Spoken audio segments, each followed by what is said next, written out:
It was a great movie, she said. I responded. What was so great? It was at this point my older sister started her monologue on why Tyler Perry's latest movie on Netflix, Straw, is such a great movie. Midway through, I interrupted. Every one of his movies portray black women in a struggle, but he never shows how or why the women get there. Yeah, but it was such great acting. Taraji P. Henson's in it. Oh, yeah, okay, she's amazing. I smiled at the thought of watching Taraji on the big screen. But haven't you ever noticed that we're Tyler Perry's target audience, but he only shows us as broken women or mocks the negative stereotypes about us? I asked her, then added, when will he be honest about how and why we end up broken? My sister remained mute. Meanwhile, I could imagine her on the other end of the line doing what black women do best: avoid many black women's reality. She didn't want to see the many ways that all men, but more precisely, black men oppress black women in very nuanced ways. Listen, since it's such a great movie, I'll watch it, but I'll watch it through different lenses. I paused for impact, not the one that Tyler Perry wants us to see it through. That's what I did, and Tyler Perry didn't fail to disappoint me. I concluded that by looking closely at the male characters, we can see a snapshot of what male oppression looks like towards black women. This is something I wrote about just last week. I'm so glad this movie has been released in divine timing, showing clear examples of what I alluded to. And if you're reading the written version of this essay, you can click on the link and you can see that essay that I wrote last week. Janaiyah, the character Taraji P. Henson plays so well, is clearly a victim. We need to consider more precisely, who is she a victim of? What Tyler Perry did in this movie is make it look as if Janaiyah is a victim of society, in quotation marks, not men, and more precisely, which is my focus, not black men. He also rinsed and repeated his formula, which is to create an interesting movie highlighting the reality of many black women with great actors and great actresses, yes, but he was too scared, and in my view has always been too scared, to highlight the whys and hows black women end up like Janaiyah. Outside of societal norms, in quotation marks, that we're all used to seeing or falling back on as a reason for why Janaiyah ended up the way that she did. My theory is Tyler Perry does this in his movies, hoping that black women will overlook it, not question it, and not focus on what he's too scared to say and probably never will say. Based on his success he has had with the formula that he rinses and repeats, it's clear for many of us that we focus on a great movie, in quotation marks, that reflects women's pain, but conveniently he goes on to profit from this. Women like my older sister, for example, and maybe even yourself or other black women are currently praising Tyler for this movie, but why should we? I don't praise him. In fact, in the first 35 minutes, with careful observation and a firm grasp on reality, we can pinpoint why Tyler Perry, as a black man, should actually be questioned rather than praised. Why is Janaiyah facing such poverty? In the opening scene of the movie, viewers are shown the life situation of Taraji's character, Janaiyah. The leftover noodles for dinner, her and her daughter's worn apartment that is in serious need of updating, and the shared bed for her and her daughter as opposed to separate rooms. We then see Janaiyah making her way to the supermarket she works at, which we can assume is a lower paid job, even though later on we learn that she was in nursing school. This change in her status is key.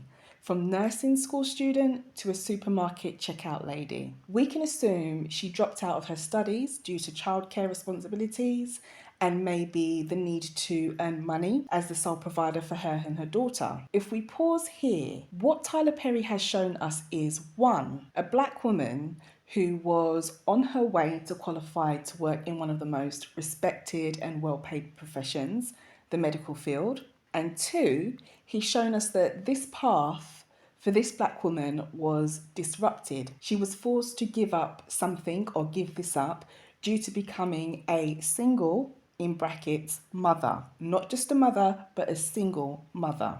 This is as far as he went. to show the reality for Janaiyah and her life. What he was too scared to show us in his script writing was a more accurate view of Janaiyah's reasons for poverty and her life path change. This woman found herself in this position because a man placed her there. How? A man clearly abandoned her and her child, and we can assume was not helping her financially. Secondly, he also didn't show the lead up to this point in her life, because that would require him or his script writing to focus on the role the man played in her poverty. Janaiyah, sadly, as black women often do and are encouraged to do, made the grave mistake of, many black women that we make, and that was that she allowed a man access to her who never should have had access to her based on his lack of ability to provide for himself, let alone her and any family that they may have together. You may think, okay, how can we make this assumption that I said in point 2? According to a study by the Brookings Institute, who really have done a lot of research into black women and their outcomes in life, in their research called Single Black Female BA Seeks Educated Husband 2015, they cite a commonly found and, in quotation marks, because it's a direct quote from them, a mismatch between black men and women, as only 49% of college-educated black women marry a well-educated man, according to them. And we know that good education will lead to potentially good earning potential. Now, in the UK, where I'm from, there is an echo in the research into black women normally being mismatched when it comes to education and achievement with the men we decide to partner with. In a separate study called Exploring Partner Scarcity, Highly Educated Black Women and Dating Compromise, this is more recent in 2001, they cite highly educated black women perceive a scarcity of similarly educated black men, pushing them towards partners with less education or status. What we can gather from looking outside of what black men often tell us via places like the manosphere, they often say your education means nothing, as they did when Kevin Samuels and his toxic masculinity narratives were, many black men's Bible verses they recited and worshipped as some kind of gospel. We can conclude that, number one, data, research and statistics back up the notion that sadly black men do not value education. They are less likely to be part of this field, while black women clearly do value it and are more likely to be part of it. Secondly, we can conclude that often black women, we stumble across lesser, and I'll put this in brackets again, like quotation marks, we stumble across lesser men when it comes to intellectual compatibility. Being compatible in this way clearly will lead to hopefully financial stability and increased compatibility. But instead, what we do is we settle for these lesser men. However, when we do this, the result is often Janaiyah's life path and her own destiny swap. This is the part that Tyler Perry won't ever, and at the time of me writing this and recording this for the video essay for you guys on YouTube or wherever you're hearing this, this is the part that he will never and has never shown in his movies. This is also the part that he refuses to use his own influence that he has to encourage his male peers of African descent or black men to make a change with, so they can elevate, themselves and be suitable partners, not just for black women, but women in general, and reduce the chances of them leaving a woman, regardless of her race, a sole parent, because we also have research and evidence around that if you swap out the race of the woman, it's the same kind of outcome. It doesn't matter. So anyway, back to the point. Tyler Perry also left out the part where he himself encouraged black women to deal with lesser or mismatched men, especially if, said woman is doing well for herself, like Janaiyah was in his movie. For those of you who don't remember, or maybe, hadn't heard of me or followed me by then, when I wrote the essay, How We Take Back Control of Black Women's Femininity, and again, if you are reading or listening to this and there's a written version attached, it will be somewhere in the description box. You can click on the link and you can grab hold of that essay that I wrote back then. I made reference to the speech that Tyler Perry gave to black women on dating what he calls the light bill guy. Now his speech, it made headlines. It was so popular.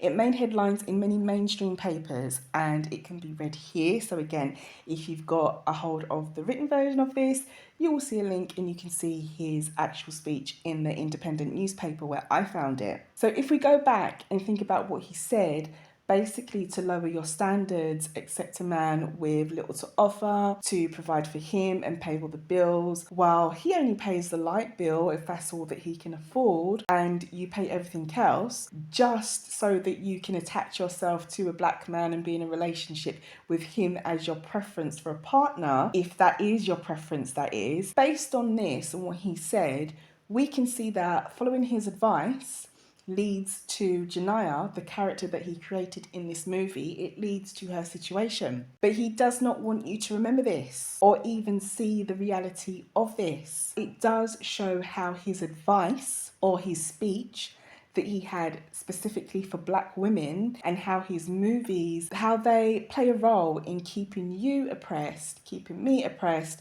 by way of poverty or by being attached to a man that will place you in poverty, like his character Janaiyah. Using poverty to oppress black women, I would argue that what we heard from Tyler Perry, along with the fact that black women are often impregnated and abandoned by black men, there is no one else out here doing that in large numbers, we have to be honest about this. These behaviours from Tyler Perry and men in the community who place women in these situations are a form of nuanced oppression that black men place on black women by way of poverty. They use poverty to oppress us either by putting us there and putting us in it themselves, or by bringing us down to a poverty level when we were never there to begin with. If we use Janaiyah and her character, this is a perfect example.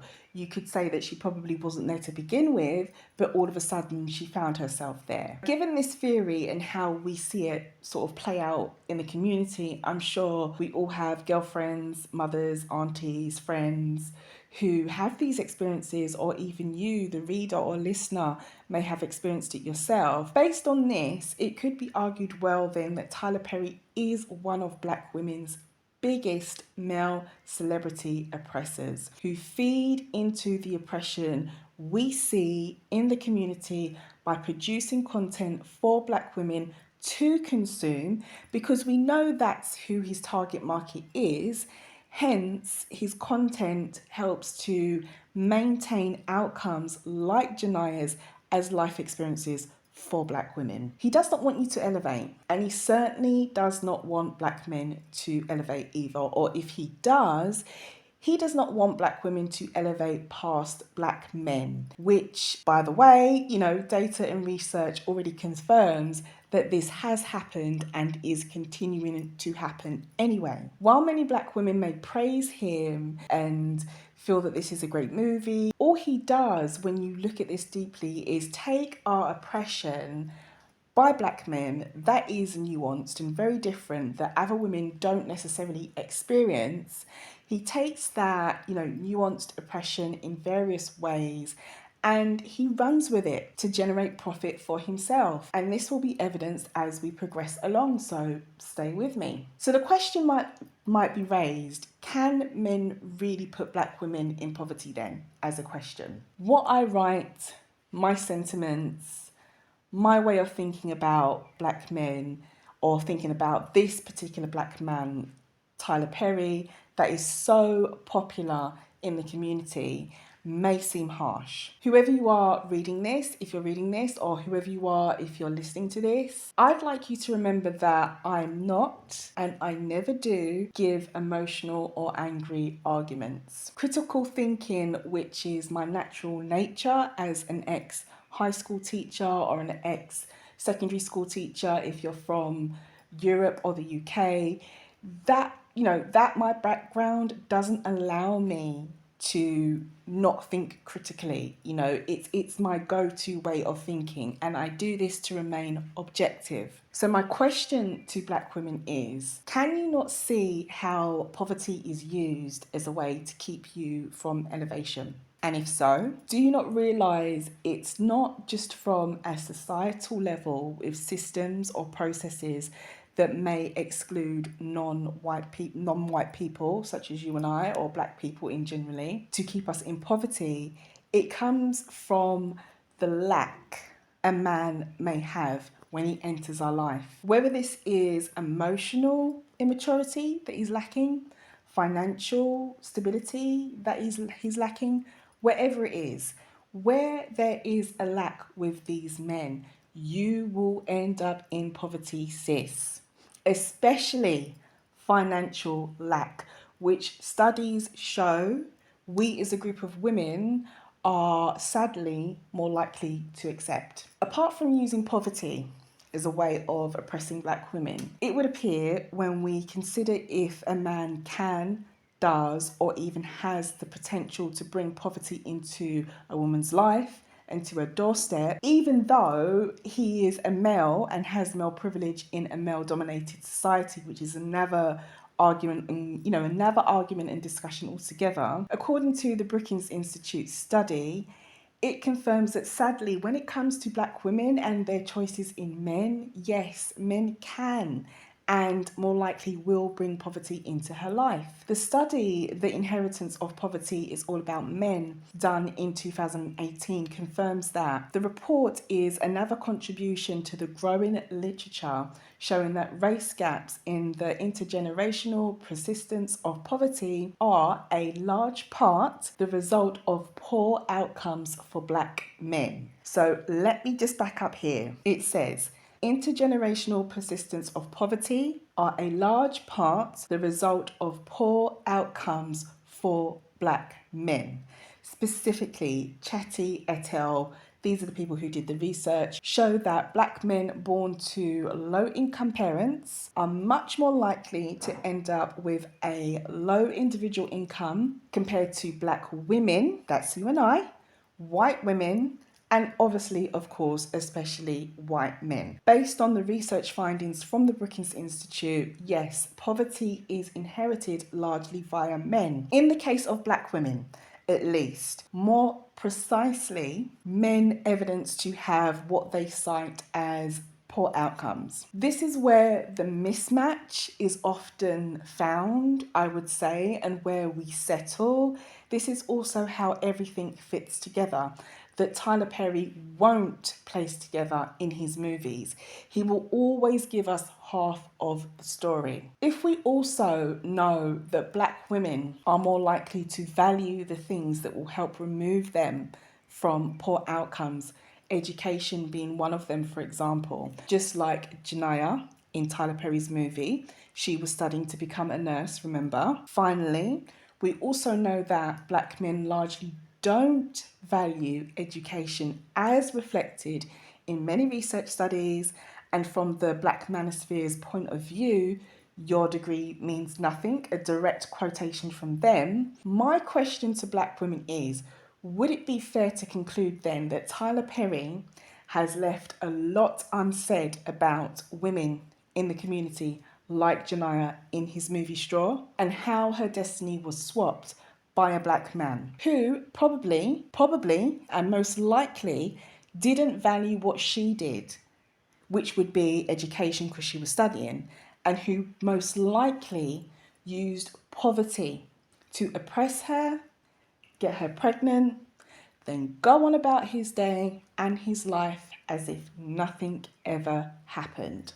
My second question for Black women is, would it also be fair to say that Tyler Perry has used Black women's hardships inflicted on her by outside sources as his special formula, I would say, he has discovered over the decades, which will bring him his billions? And my third and final question for Black women is, would it also be fair to say that with all the influence and net worth this man, Tyler Perry, has, that he could easily produce something that gives a more balanced punch down, I want to say, in quotation marks, on not only black women and their hardships, but black men's reality of how they often show up in relationships and how they often mess up women's lives, regardless of the race of the woman. As I've said, we have studies out there that confirm this also. If you swap out the race of the woman, it really doesn't matter. You are likely to get the same outcome, if not worse, with particular groups of women. But that's another essay altogether. But anyway, given all this, based on my question, could Tyler Perry not have done this with his influence? Could he have not produced a movie of this nature to spark some action and reflection from his peer group of black men? Why didn't he? Why hasn't he to date? And my question is, when will he? We could also argue that the saddest part about this movie, Straw, is that black women will lap it up, they will praise it, because it does highlight hardships that are relatable to many black women. However, I'm one that believes that critical thinking about the movie, as well as Tyler Perry's motives, must happen so that questions can be raised about how, why, and whom may have had such a great impact on Janaiyah, his character, to give her the life outcome that she had. This is removing the psychosis that we learn later on in the movie that she was obviously experiencing and her future that she would have in prison. The focus should be on the very first life event that happened to her in her life to place her on this path and swap her nursing career destiny for what she was left with. So what Tyler Perry showed us about black male oppression of black women, I get it. Many black women may dismiss the idea of black male oppression, and many black women may feel a loyalty to them and are silenced by this. Clearly, you can see I'm not one of them. And many black women may dislike black women like myself because I am and never have been afraid to go head to head with men over women's oppression and rights. This includes black men and their nuanced oppression towards us, not just non-black men. Regarding the latter, my older sister, who I mentioned at the beginning, might be one of these women, but I guess she would never tell me. But I would guess she may have been very uncomfortable at the time with another black woman, especially her baby sister, telling her, some home truths about how we coddle black men to our detriment. The funny thing is, though, our mother, she certainly did not raise us like this. Our mum was a total non-male worshipper. She was not out here worshipping and coddling these men. And she had a clear expectation of the man she married, our dad. Mum also didn't and would never, ever would she have used religion to justify and accept women's oppression. Now, given that that's our mum I'm talking about, was born in the Caribbean and she was an immigrant to the UK, this is not a norm. Caribbean women are very male-centered. But mum, she was just cut from a different cloth, for real, for real. If we look at history, we need to change this kind of male-centeredness that many black women are encouraged to be and are encouraged to have. Black women have this reputation of being strong women. Yes, we are. But, it's directed to coddling and protecting these men, black men. Black men have told us for years that we are loud, aggressive, we have a bad attitude. And, they've also told us that white women and Asian women are more even-tempered and mild or easier to deal with. But it could be argued very, very differently, because when it comes to calling out male oppression, white women have never been afraid to call out their men. History shows us this. Come on, women have rights these days because they checked white men's oppression towards women. Even if white women have historically never included us and been very racist towards us when it comes to women's advocacy historically, and I personally would argue presently, still in the 21st century, as I've written about my experiences with white feminists and so-called white liberal or progressive women who have no clue what all women actually means. But if we consider this also as I write this, Asian women, we've got this 4B movement going on, and Asian women are leading the way with this 4B business as a revolt and uprising against the male oppression from their men, Asian men. So black women, what are we doing to take a stand against oppression that we face that is very different and quite nuanced from how other women might experience it?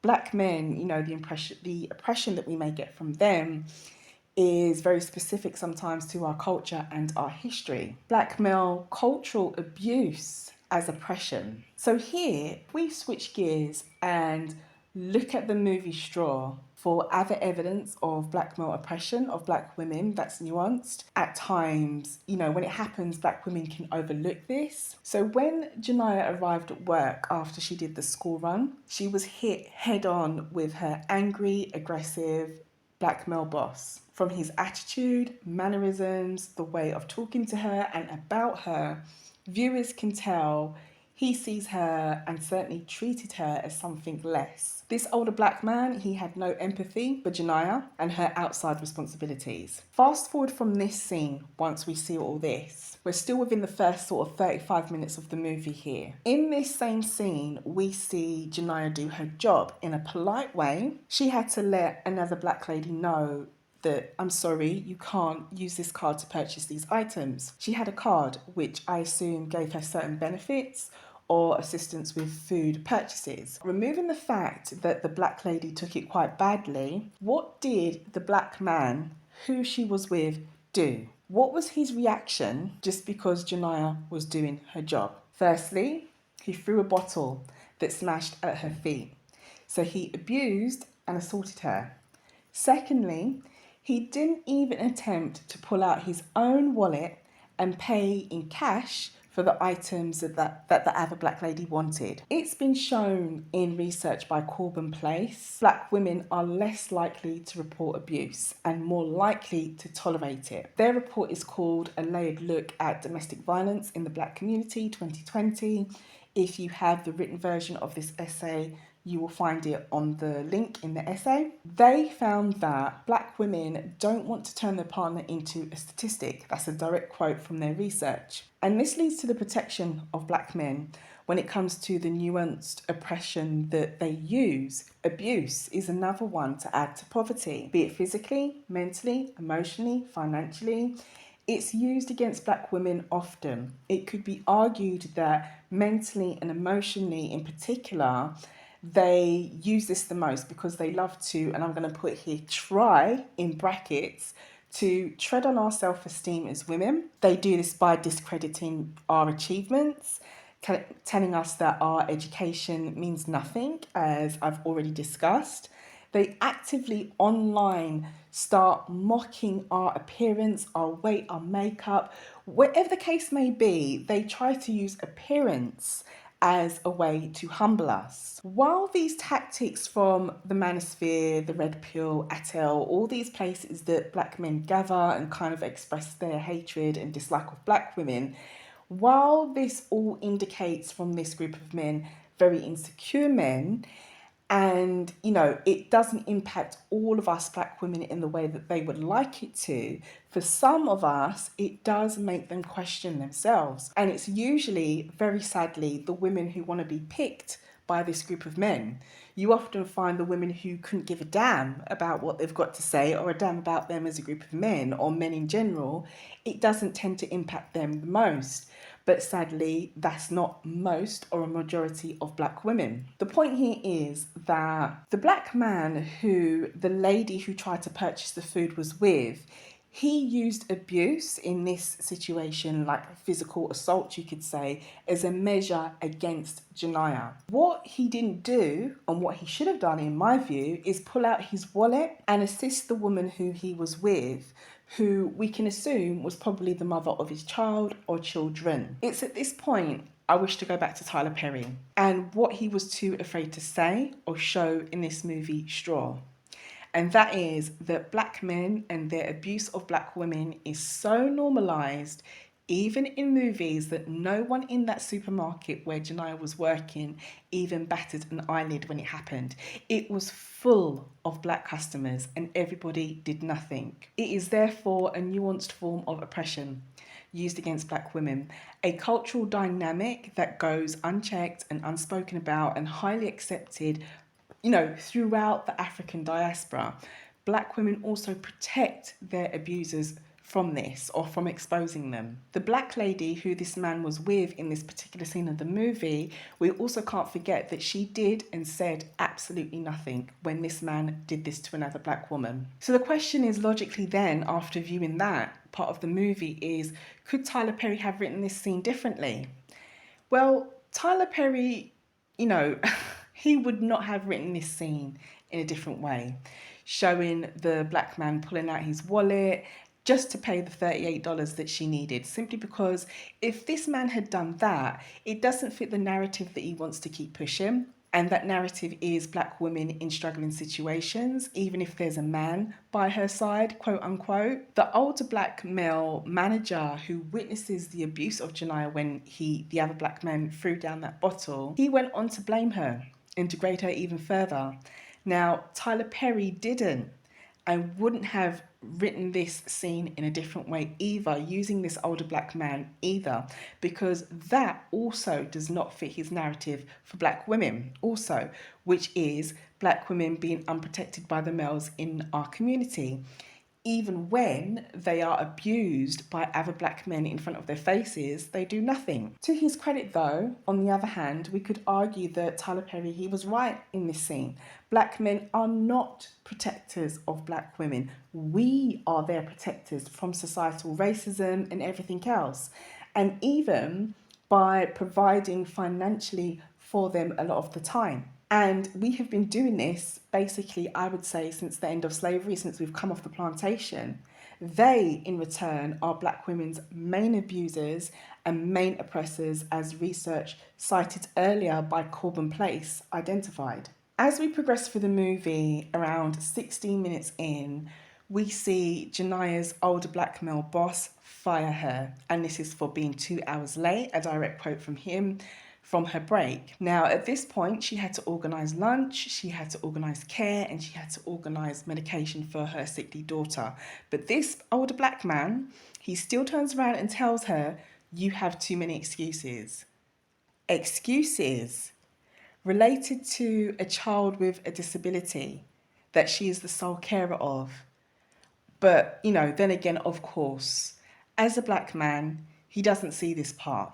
Just like Tyler Perry didn't see Janaiyah's reality being caused by black male oppression by way of poverty and single motherhood when he actually penned this script. When Janaiyah takes her fired status on the chin and simply asked for her payment via the check in his office, this older black male boss that she had refused her, forcing her into poverty even more when he could clearly see her situation and that she's a mother. So here we see it again. Black men using poverty to oppress black women and keep her rooted to poverty, especially when children are involved. Blaming black women. This is another area that we really need to look close at with this movie Straw. So finally, in this same scene, we see the supermarket being held up by gunpoint. The robber can read Janaiyah's name tag and addresses her directly.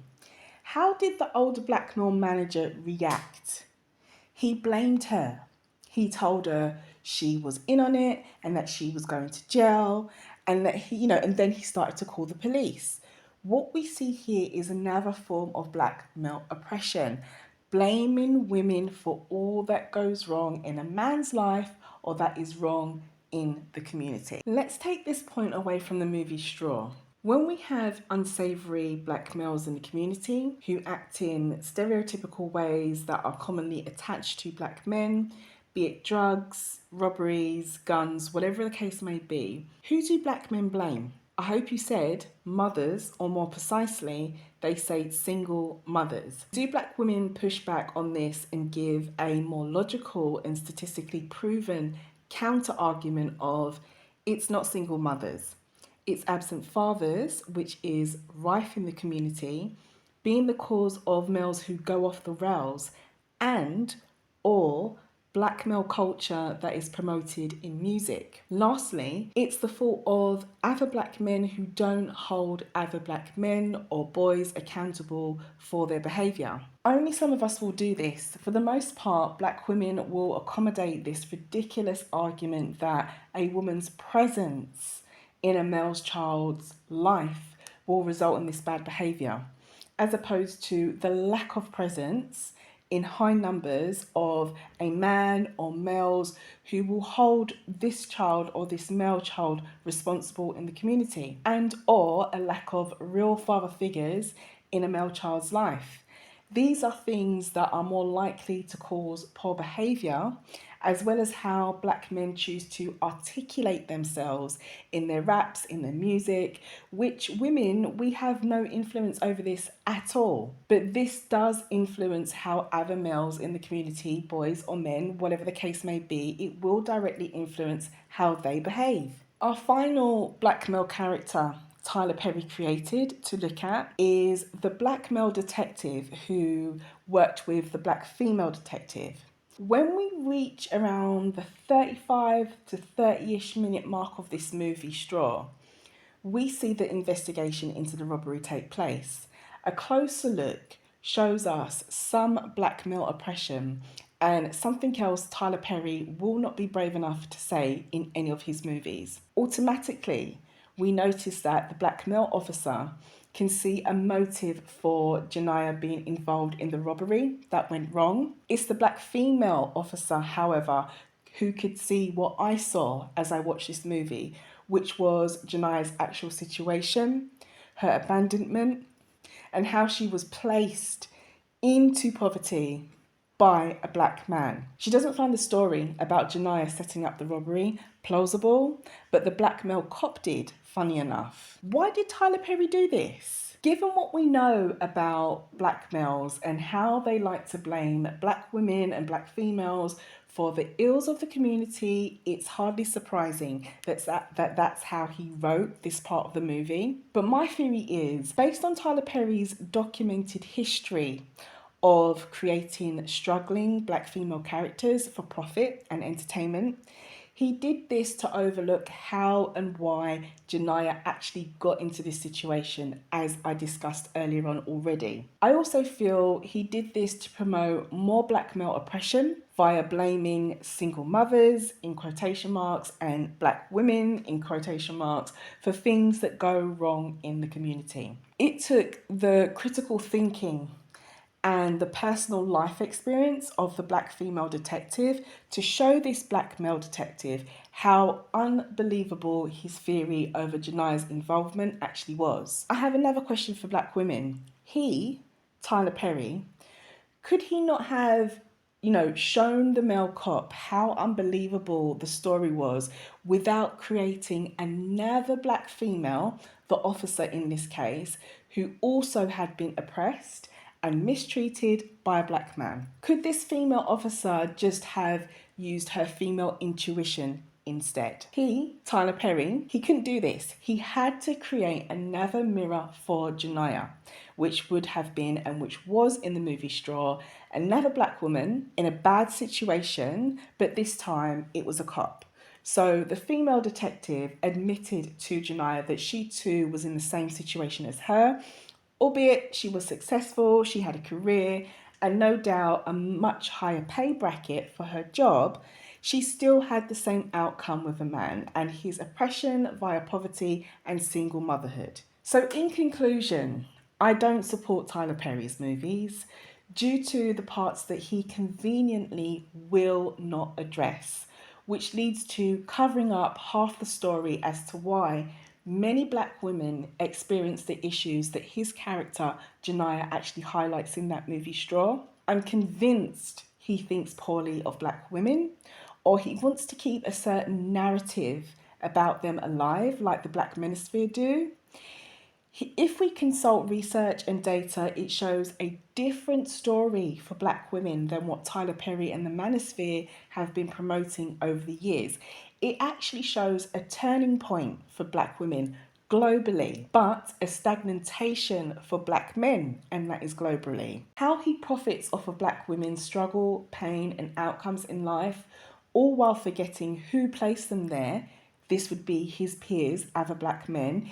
It does not and never will sit right with me as a black woman. Tyler Perry needs to use his influence, his talent, his billions to produce movies that will cause action in his peers. This would be other black men.